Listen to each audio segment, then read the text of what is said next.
Adventures in the Orient. Travel. China. Why would you go to China? Coralie Savatsis recounts conversations with friends as she prefaces her recent trip to mark her 70th birthday. Coralie wondered if negative coverage of China in mainstream media was to blame. As she explains, her experience was quite the opposite. Coralie and Karen Schmaltz recount their adventure. We saw no pollution, no graffiti, no litter, and no problems on our trip. We weren't there to become involved in politics. We wanted to see, and we saw, a land rich in culture and traditions, spectacular scenery, delicious food, and of course, their national treasure, adorable pandas. Our Natural Wonders of China tour provided a snapshot of what China has to offer. And for all our travels overseas, the scenery we experienced was by far the most amazing. Landing at Chengdu, we were hit with the oppressive heat and humidity that would be our travel companion for the next 12 days. Chengdu is in Sichuan province, which is famed for its hot and spicy foods. Pandas, Buddha and Kung Fu. We spent a morning at the Chengdu Giant Panda Breeding and Research Base, a highlight of the whole trip. This amazing facility is huge, with indoor and outdoor areas for the pandas to roam, relax and play. We visited the panda nursery, which was a delight. This provided endless entertainment as the babies rolled, wrestled, hung upside down out of spindly branches, and at times tumbled off platforms to the ground below, all while Mum nonchalantly munched away on some fresh bamboo. There were a few pandas outside that day, most opting to enjoy the cool interiors while generally eating bamboo. What a life! That afternoon, we visited Baoguang Temple at Imai Mountain. It is known as the doorway to the mountain, as well as the centre of Buddhist activity, and it was very serene. Then, in the evening, was the Imai Kung Fu show. It was very colourful, with lots of dancing and acrobatics. However, the mask-changing performance was simply amazing. The next day, we headed to Lishan for a short cruise to view the Lishan Giant Buddha, a UNESCO World Heritage Site. The Giant Buddha is a 71-metre tall stone statue, carved between 713 and 803 AD, depicting Maitreya. It is the biggest Buddha statue in the world, and Mount Imai Scenic Area, where the statue is located, is also where the first Buddhist temple in China was built. Zhangjiajie and the Hallelujah Mountains. We then took a trip to Zhangjiajie, Hunan Province. Boarding a small train, we were taken up to a viewpoint at the 10-Mile Gallery, where we were able to view the Three Sisters and other rock formations, as well as monkeys screeching, swinging through the trees and grooming one another. Heading back down, we started our adventure into China's first national forest park. The scenery was breathtaking. Zhangjiajie National Forest Park, also known as Hallelujah Mountains, is famous for inspiring avatars floating, mist-shrouded islands. There are 243 peaks and more than 3,000 pinnacles and spires in this park.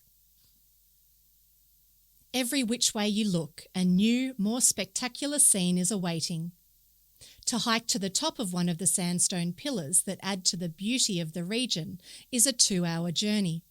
However, the Bailong Elevator, which translates as 100 Dragons Heaven Elevator, is a 326-metre high outdoor elevator, ascending in 1 minute 32 seconds and gaining the Guinness World Record for the world's tallest outdoor elevator in 2015.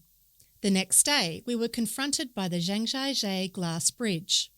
When it opened in 2016, it was the longest, tallest glass-bottom bridge in the world at 1,410 feet, 430 metres. You have to wear little booties over your shoes, adding to the slip-and-slide experience. You can also bungee jump if you're brave enough. Our tour arranged access to the bridge before it opened to the general public for the day, making this a magical experience. Cable car to Heaven's Door. We boarded the world's longest passenger cableway from downtown Zhangjiajie to Tianmen Mountain. The view was amazing as we climbed higher and higher until we were able to see Tianmen Cave, known as Heaven's Door. Breathtakingly beautiful. We spent the day soaking up the scenery, walking over another cliff-hanging glass skywalk, riding enormous elevators, and walking down the 999 steps from Heaven's Door. I will admit my legs felt like jelly by the time I reached the bottom. We caught a shorter cable car off the mountain, admiring the views before boarding the bus back to the motel. Another day full of memories. Train to Guilin. We travelled approximately 700 kilometres by bullet train to Guilin, Jiangxi Autonomous Region, in southern China. Guilin is known for its breathtaking landscapes of dramatic limestone hills and peaks. Xuanshan Park was our first stop. This park is famous for its cockfighting hills, formed by Xuanshan Hill and Pheasant Hill. The hills got their name from their shape, which is said to resemble two birds who look like they are ready to fight. We wandered around the river, absorbing the stunning scenery and reflections.